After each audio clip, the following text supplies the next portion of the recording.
आदाब और crime show बेनकाब में आपका खैर मकदम है। मैं हूं रिजवान मलिक। नाजरीन, इस प्रोग्राम के जरिए हम बेनकाब करेंगे उन दहशत गर्दों के खौफनाक चेहरों को जिनकी वहशियाना करतूतों ने इंसानियत को शर्मसार कर दिया है। ये वो चेहरे हैं जो हमारे और आपके बीच रहकर साजिशों के जाल बुनते हैं और देते हैं खतरनाक वारदातों को अंजाम। तो चलिए ऐसे चेहरों से उठाते हैं नकाब और इनको करते हैं बेनकाब।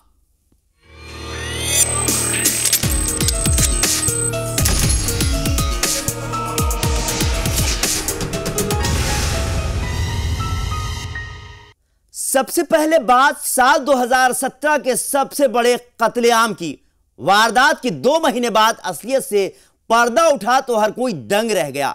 वारदात दिल्ली के मानसरोवर पार्क में अंजाम दी गई थी, जिसमें जिंदल घराने की 4 ख्वातीन समेत 5 लोगों का बेरहमी से कत्ल कर दिया गया था, जिसका खुलासा अब हो पाया है।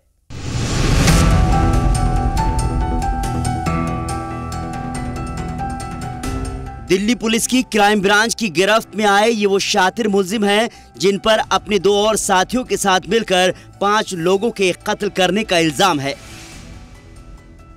मुलजिमों ने इस साल दिल्ली में मानसरोवर पार्क में कत्ल की सबसे बड़ी वारदात को अंजाम देकर सनसनी फैला दी थी।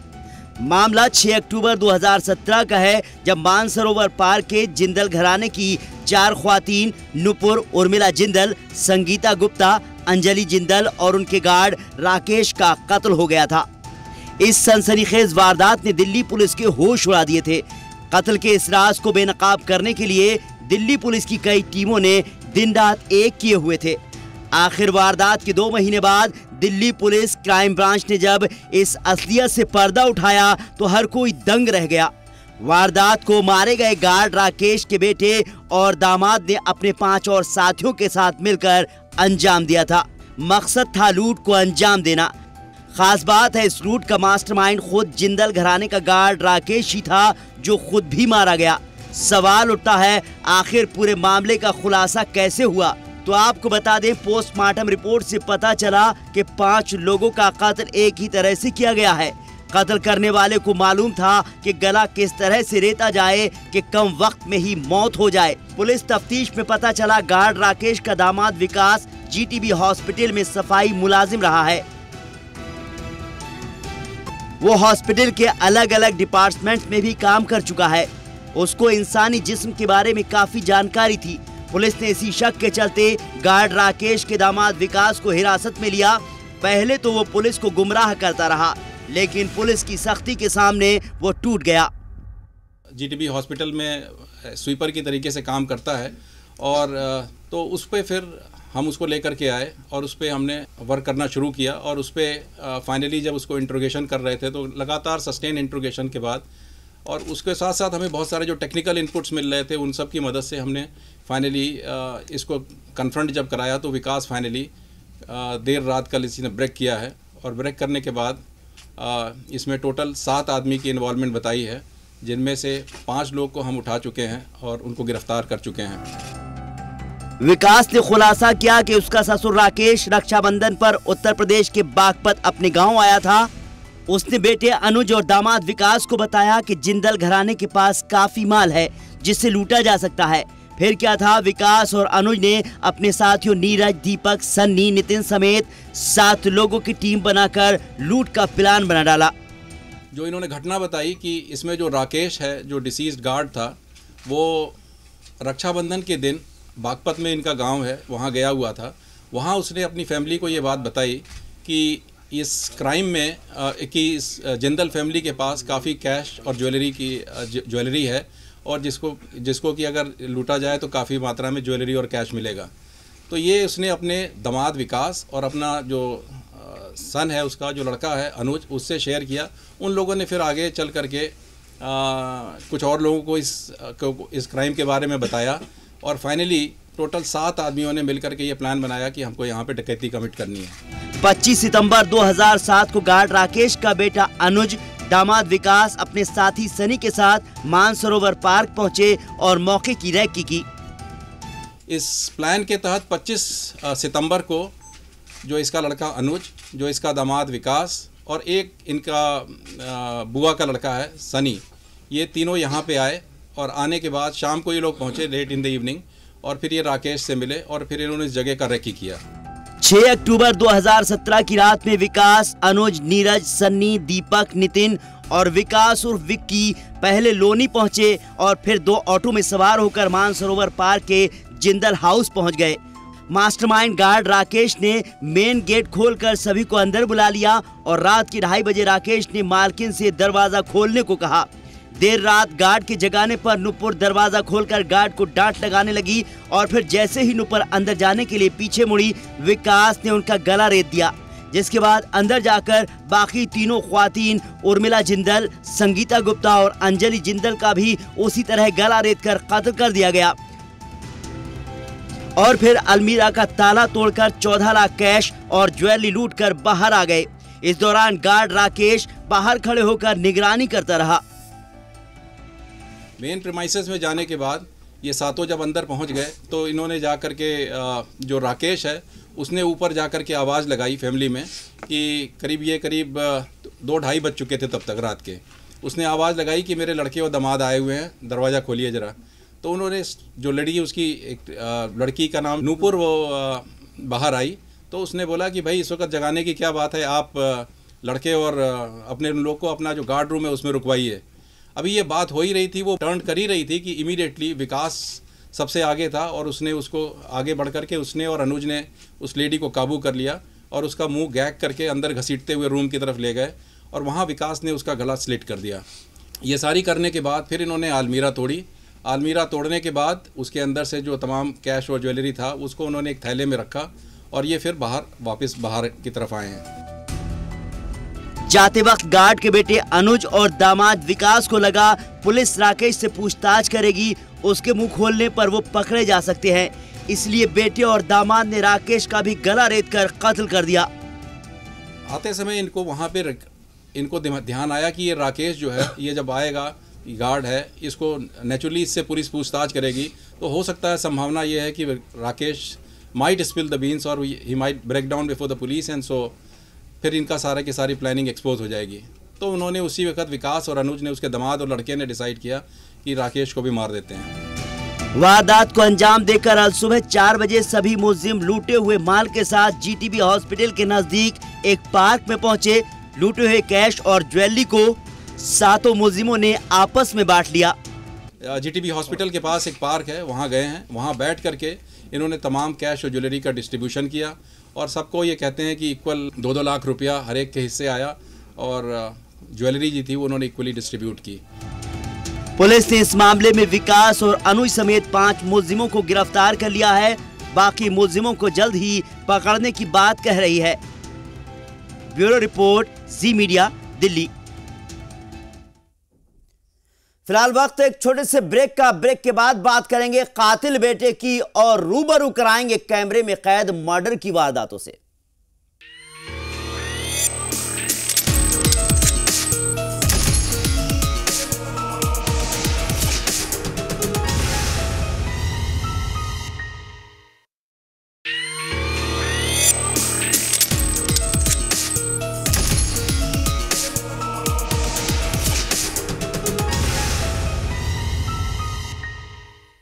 ब्रेक के बाद आपका खैर मकदम है। आप देख रहे हैं क्राइम शो बेनकाब। बात उस नाबालिग की जिस पर अपनी ही मां और छोटी बहन की बेरहमी से कत्ल करने का इल्जाम है।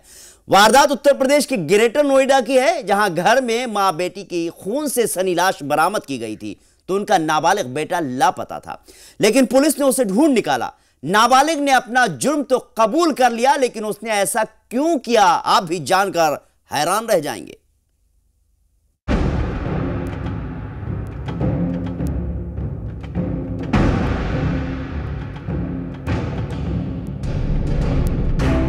तस्वीर में नजर आ रही ग्रेटर नोएडा के एवेन्यू गौर सिटी में रहने वाली 35 साल की अंजलि अग्रवाल और 12 साल की उनकी बेटी कनिका है, जो अब इस दुनिया में नहीं है। इनका बेरहमी से कत्ल कर दिया गया है। कत्ल का इल्जाम अंजलि के अपने 15 साल के नाबालिग बेटे पर है, जिसने अपना जुर्म भी कबूल कर लिया है। इस खबर ने हर किसी को झकझोर दिया है। एक नाबालिग बेटा अपनी मां और बहन का कातिल क्यों बन गया और कैसे हुआ, खुलासा जरूर बताएंगे, लेकिन इससे पहले पूरे मामले पर रोशनी डाल लेते हैं।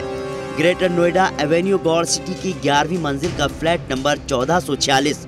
ये वही फ्लैट है जिसमें 5 दिसंबर 2017 यानी मंगल की रात में अंजलि अग्रवाल और उनकी बेटी की खून से सनी लाश बरामद की गई थी।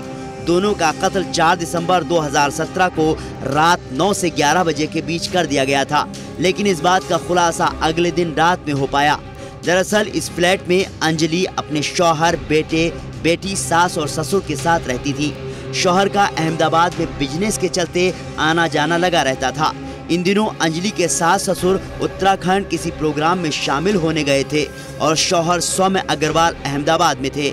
4 दिसंबर को अंजलि के शौहर सैम की उनसे फोन पर बात हुई थी, लेकिन अगले दिन 5 दिसंबर 2017 को अंजलि के शौहर और रिश्तेदार दिन भर उन्हें फोन करते रहे, लेकिन फोन नहीं उठा। किसी अनहोनी के डर के चलते नोएडा में ही रहने वाले उनके रिश्तेदार ग्रेटर नोएडा के एवेन्यू गौड़ सिटी अंजलि के फ्लैट पर पहुंचे। फ्लैट का मेन गेट लॉक था। आसपास के पड़ोसियों से भी अंजलि और उनके बच्चों का कोई सुराग नहीं लग पाया। मिसिंग का ये एक केस था, तो हम लोग उस तरीके से देख रहे थे कि भाई नेबर कोई मिसिंग है, तो हो सकता है कहीं इधर उधर चला गया हो, कहीं फ्रेंड क्या चला गया हो। तो अपने लेवल पे जो थोड़ा बहुत हो सकता था वो हम लोग कर रहे थे। तो फिर जब नहीं हुआ कुछ ब्रेनस्टॉर्मिंग करने के बाद भी, तो हमने कहा यार इसमें पुलिस को इन्वॉल्व करना चाहिए, क्योंकि अब कुछ नहीं हो रहा है, तो हो सकता है कि मोबाइल रिकवर हो। तो उस वजह से फिर जब चेकआउट किया तो पुलिस आई। पुलिस अंदर जाके उन्होंने देखा कि भैया डेड बॉडीज हैं।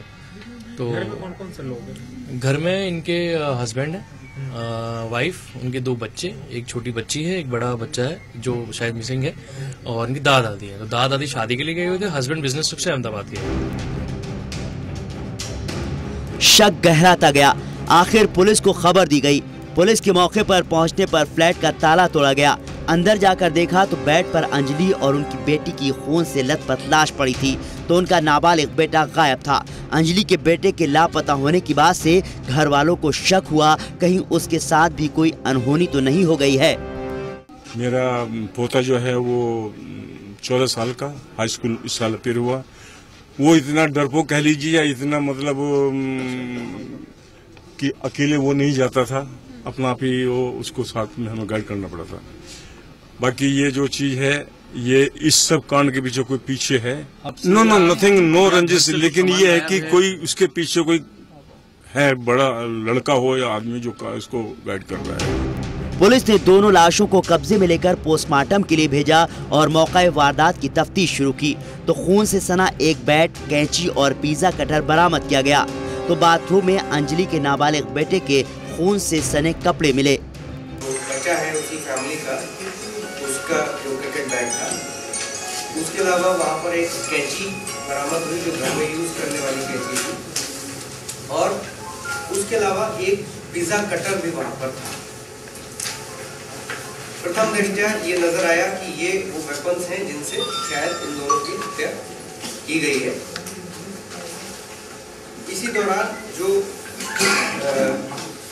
बच्चा है जो कि वहां से मिसिंग था, उसके कपड़े वहां पर मिले जो कि खून से सने हुए थे।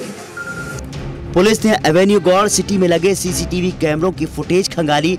4 दिसंबर की रात 8 बजे के बाद का ये वो वीडियो है जिसमें अंजलि अपनी बेटी और बेटे के साथ मार्केट से खाना लेकर लौटी हैं। सभी खुश नजर आ रहे हैं। पुलिस ने दूसरे कैमरों की फुटेज तलाशी। पता चला 11 बजे के बाद अंजलि का नाबालिग बेटा कैरी बैग लिए बाहर जा रहा है। पुलिस का शक गहराता गया। पुलिस ने अंजलि के बेटे की तलाश शुरू की। इसी बीच अंजलि के बेटे ने किसी से फोन लेकर अपने वालिद को कॉल किया। फोन की लोकेशन मुगल सराय मिली। बिना देर किए पुलिस टीम फ्लाइट पकड़कर मुगल सराय पहुंची और फिर लोकल पुलिस की मदद से नाबालिग को बनारस घाट से पकड़ लिया गया। लगातार हम लोग उसको ढूंढने का प्रयास कर रहे थे, क्योंकि पिछले 3 दिन से वो मिसिंग था, और कल हम लोगों को सफलता मिली उस समय जब हम लोगों को ये पता लगा कि वो मुगल सराय में है, और इमीडिएटली हम लोगों ने एक टीम यहाँ से रवाना की बनारस के लिए। और शाम को फिर हमें एक क्लू मिला जिसमें ये पता लगा कि वो बनारस में है, और बनारस से हम लोगों की टीम उसको यहाँ लेकर आई। बच्चा सकुशल था। जब उससे बातचीत की गई, पूछताछ की गई, तो पूछताछ के दौरान उसने सारी बातें स्वीकार की। पुलिस नाबालिग को लेकर नोएडा पहुंची। पुलिस पूछताछ में नाबालिग ने अपनी मां और बहन का कत्ल करने की बात कबूल ली है। पुलिस के मुताबिक नाबालिग ने खुलासा किया कि उसके वालिदैन छोटी बहन का ज्यादा ख्याल रखते थे। पढ़ाई को लेकर मां अक्सर उसे डांटती रहती थी। वारदात वाले दिन भी मां अंजलि की पढ़ाई को लेकर नाबालिग बेटे से कुछ कहासुनी हो गई थी। इसी गुस्से में आकर उसने रात में अपनी मां और बहन को बेरहमी से कत्ल कर दिया। पढ़ाई को लेके अक्सर उसको डांटा जाता था और कभी कभी पिटाई भी होती थी।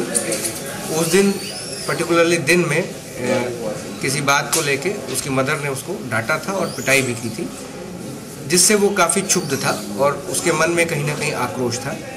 और उसी के चलते उसका कहना है कि सर हम लोगों को मतलब मुझे समझ में नहीं आया और रात में मैंने दोनों को उस आवेश में आके बैट से, फिर उसके बाद कैंची से और अन्य हथियारों का प्रयोग करते हुए दोनों को इतनी बुरी तरह मारा कि उनकी मृत्यु हो गई। वारदात को अंजाम देकर नाबालिग कपड़े बदलकर और घर में रखा कैश लेकर सोसाइटी से बाहर निकला।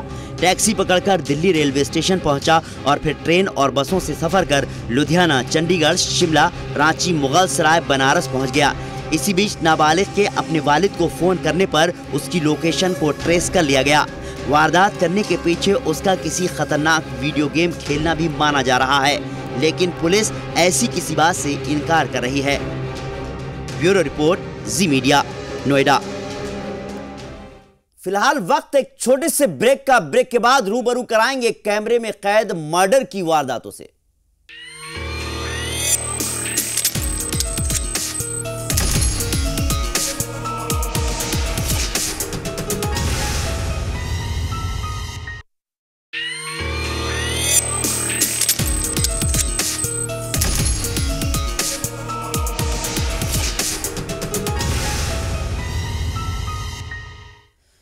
ब्रेक के बाद आपका खैर मकदम है। आप देख रहे हैं क्राइम शो बेनकाब लाइव मर्डर। जी हां, आज हम आपको कैमरे में कैद कत्ल की कुछ वारदातों से रूबरू कराने जा रहे हैं।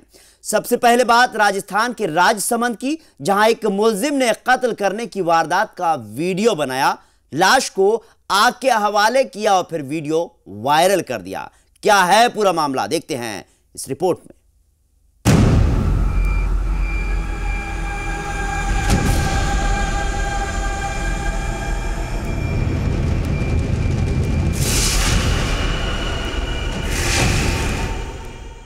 राजस्थान के राजसमंद जिले का राजनगर कोतवाली इलाका।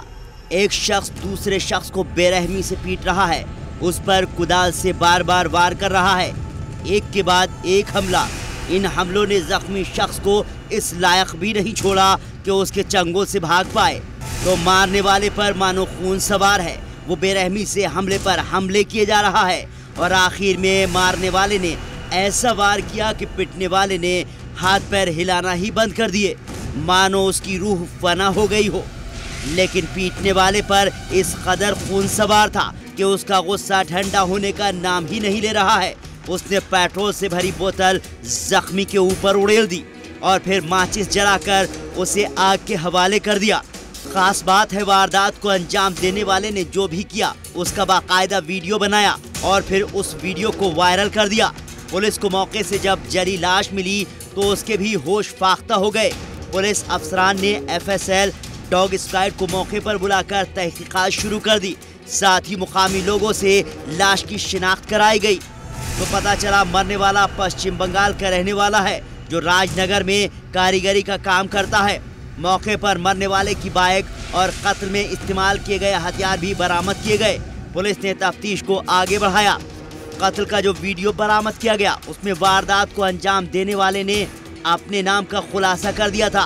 वारदात को अंजाम देने वाले मुलजिम का नाम शंभूलाल है, जिसने वारदात के इस वीडियो के बाद एक और वीडियो रिकॉर्ड कर वायरल किया और कत्ल के पीछे की वजह लव जिहाद बताई।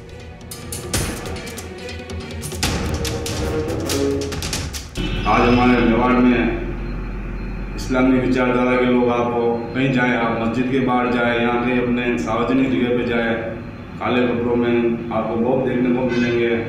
ये हमारी सांस्कृतिक धरोहर को गुटखा खा के जानबूझ के मैंने देखा हुआ है, ये नुकसान करते हैं।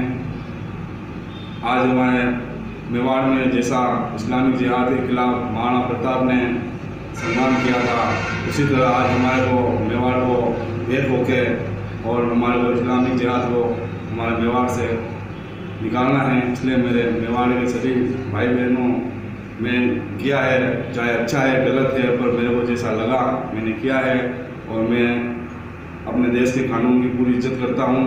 पर अगर मेरे को मरना ही था तो क्यों नहीं मार के मरूं। पुलिस ने मुलजिम को गिरफ्तार कर लिया। उसने बताया कि अगर वो उसका कत्ल नहीं करता तो मरने वाला उसके घर वालों को मार देता। जान से मारने की, जान से मारने की, मेरे पूरे परिवार को जान से मारने की। पूरे किस वजह से? उन्होंने एक लड़की हमारे मोहल्ले की लेके भग गए थे, उसको वो वापस किया, मैंने उसकी मदद कर दी। इसलिए वीडियो तो मेरे भांजे से बनवाया मैंने। नहीं, वहाँ पे हादसा वो अगर मैं उसको साथ में लेके आता तो वो लड़की कह रही थी कि हमारे को दोनों को मार देंगे जान से, इसलिए क्या आप पहले जाओ, मैं आपके पीछे पीछे बाद में आऊंगी। आप लड़की को जानते थे क्या पहले से? हाँ, बचपन से। आपकी दोस्त थी क्या वो? दोस्त थी क्या, फैमिली मेंबर। उसके घर पे क्या मेरा उसका भाई है जो मेरे साथ में पढ़ता था और बचपन से ही आना जाना था। आपको ईर्ष्या थी क्या उससे? नहीं। लगभग 2-2:30 बजे के आसपास पुलिस को सबसे पहले सूचना मिली कि एक डेड बॉडी पड़ी हुई है जिसको कि लगभग आधा जलाया हुआ है और उसको धारदार हथियार से मारकर हत्या कर दी गई है और पास में उसकी मोटरसाइकिल पड़ी है। हथियार यूज किए गए थे, वो हथियार वहाँ पर पड़े थे। मोटरसाइकिल के नंबर के आधार पर उस आदमी को लोकेट करने की कोशिश की गई, उसका आइडेंटिफिकेशन हुआ और आइडेंटिफिकेशन से पता चला कि वो कोई अफराजुल नाम का व्यक्ति था जिसकी वो लाश है। वो मूल रूप से पश्चिम बंगाल के मालदा ज़िले का रहने वाला था और राजसमंद ज़िले में पिछले 12-15 साल से रह रहा था। उसका भाई भी यहीं रहता था और वो कंस्ट्रक्शन का ठेकेदार था, निर्माण कार्य के ठेके लेता था और उसके साथ में ये घटना की प्रकार और उसके साथ जुड़े हुए वीडियोस, इन सब को पूरी गंभीरता से लेते हुए पुलिस ने बहुत त्वरित कार्यवाही की। एसआईटी ने पूरी संजीदगी से और जितनी शीघ्रता और फौरी कार्रवाई हो सकती थी तफ्तीश की। वारदात के पीछे मुलजिम का कहना है कि मरने वाला उसके मोहल्ले की एक लड़की को भगाकर बंगाल ले गया था, लेकिन मुलजिम बंगाल पहुंच गया और लड़की से वापस चलने की बात कही। लड़की ने खुद शंभूलाल और उसके घर वालों की जान का खतरा बताकर वापस भेज दिया। कुछ दिन बाद लड़की वापस आ गई, लेकिन शंभूलाल का गुस्सा ठंडा नहीं हुआ। उसने बंगाल के रहने वाले कारीगर को इस बेरहमी से मारा कि हर कोई सहम गया। जराये के मुताबिक समाज की जिस लड़की की वजह से शंभूलाल ने कत्ल करने की बात कबूली है, उस लड़की का कहना है कि शंभूलाल से उसका कोई मतलब नहीं है। शंभूलाल ने जिस शख्स का कत्ल किया है वो उसके साथ अपनी मर्जी से गई थी और अपनी मर्जी से वापस घर आ गई थी। लड़की का कहना है कि शंभूलाल और वो रैगर के एक ही फिरके से ताल्लुक रखते हैं, उससे ज्यादा शंभूलाल से कोई लेना देना नहीं है। राजसमंद से ब्यूरो रिपोर्ट, जी मीडिया। बात एक और लाइव मर्डर की जो दिल्ली में अंजाम दिया गया। एक रात और 2 कत्ल दोनों दिल्ली के अलग अलग इलाकों में अंजाम दिए गए। कत्ल करने का तरीका एक ही था और कत्ल करने वाले भी एक ही थे, जिसमें से एक वारदात कैमरे में कैद हो गई। किस बेरहमी से इस वारदात को अंजाम दिया गया, देखते हैं इस रिपोर्ट में।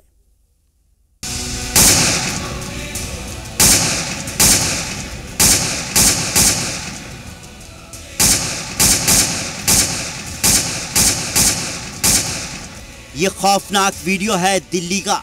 वारदात है भजनपुरा इलाके की, जहां 22 साल के आरिफ नाम के शख्स का सरेआम घर में घुसकर कत्ल कर दिया गया। मामला है बीती 23 अक्टूबर का और इस वारदात का वीडियो पुलिस ने 30 नवंबर को जारी किया है। तस्वीरों में आप देख सकते हैं कि कैसे 2 बदमाश आरिफ नाम के शख्स का उसके घर के बाहर कत्ल कर देते हैं। तस्वीरों से साफ है कि बदमाश बेखौफ हैं, उन्हें किसी का डर नहीं है, ना तो कानून का और ना ही पुलिस का। आरिफ को 15 से ज़्यादा गोलियां मारी गई। पुलिस को शक है कि हमला आरिफ के गैंग से कनेक्शन होने की वजह से हुआ। गोली चलने के बाद आसपास खड़े लोग अपने घरों में चले गए। आरिफ गिर गया, उसके बाद भी उस पर गोलियां चलाई गईं। कत्ल करने के बाद कातिल आराम से निकल गए। पुलिस ने 3 लोगों को इस मामले में गिरफ्तार किया है। ये वीडियो 23 अक्टूबर का है। हैरानी की बात यह है कि ये वही बदमाश हैं जिन्होंने उसी रात को न्यू उस्मानपुर में आसिफ नाम के एक शख्स का गोली मारकर कत्ल कर दिया था। दोनों तस्वीरें बहुत दर्दनाक हैं। लगता है जैसे दिल्ली पर अंडरवर्ल्ड की हुकूमत हो गई हो। ब्यूरो रिपोर्ट, जी मीडिया। बात अमृतसर में हुए उस कत्ल की वारदात की जो सीसीटीवी कैमरे में कैद हो गई थी। वारदात थोड़ी पुरानी जरूर है, लेकिन हथियारबंद बदमाशों ने किस तरह दिन दहाड़े हिंदू संघर्ष सेना के एक लीडर का कत्ल किया, आइए देखते हैं इस रिपोर्ट। तस्वीरें 30 अक्टूबर 2017 की हैं। वारदात अमृतसर के बटाला रोड की है, जहां दिन दहाड़े हथियारबंद पगड़ी बरदार बदमाशों ने हिंदू संघर्ष सेना के लीडर विपिन शर्मा का गोली मारकर कत्ल कर दिया था। बाइक सवार 4 मुलजिमों ने कत्ल को कैसे अंजाम दिया, पूरी वारदात सीसीटीवी कैमरे में कैद हो गई थी। लाइव मर्डर की इन तस्वीरों को देखने वाले सहम गए थे। वारदात को अंजाम देने वाले बदमाशों ने विपिन शर्मा को उस वक्त गोली मारी जब वो अपने दोस्त मोनू की दुकान से बाहर निकले। इसी बीच उनकी पहचान का सन्नी डांग नाम का शख्स भी आ गया। विपिन सन्नी की बाइक पर बैठते इससे पहले ही हथियारबंद पगड़ी बरदार 4 लोगों ने उन्हें घेर लिया और फिर 2 लोगों ने उन पर गोलियां दागनी शुरू कर दी। इस बीच बाइक पर बैठा सन्नी डांग मौका देखते ही भाग निकला तो विपिन शर्मा गोली लगते ही जमीन पर गिर गए। फिर क्या था, हमलावरों ने विपिन पर एक के बाद एक 10 गोलियां दाग दी, जिनमें से 6 गोलियां विपिन को लगी और उन्होंने मौके पर ही दम तोड़ दिया। पूरी वारदात सीसीटीवी कैमरे में कैद हो गई थी। वारदात से अमृतसर में सनसनी फैल गई थी। विपिन केबल कारोबारी थे, साथ ही हिंदू संघर्ष सेना से भी जुड़े थे। वो मिलिटेंसी और खालिस्तान के खिलाफ कई बार बोल चुके थे। पता चला उन्हें कई बार जान से मारने की धमकियां मिली थी। जिला इंतजामिया से उन्होंने अपनी हिफाजत की मांग की थी, लेकिन कोई सुनवाई नहीं हुई और फिर 30 अक्टूबर 2017 को उनको गोली मारकर कत्ल कर दिया गया। मामले की तहकीकात शुरू की गई और कुछ दिन बाद ही ATS IG कुंवर विज ने खुलासा किया कि कत्ल को निजी रंजिश के चलते अंजाम दिया गया है। दरअसल बदमाशों और विपिन के बीच जुए के पैसे के लेन देन को लेकर कोई मामला था और इसी वजह से उनका कत्ल कर दिया गया। उस दौरान ATS IG ने कातिलों का पता लगा लिए जाने की बात भी कही थी। अमृतसर से ब्यूरो रिपोर्ट, जी मीडिया। तो बेनकाब में आज बस इतना ही। क्राइम से जुड़ी कुछ और वारदातों के साथ हम फिर हाजिर होंगे। हमें इजाजत दीजिए।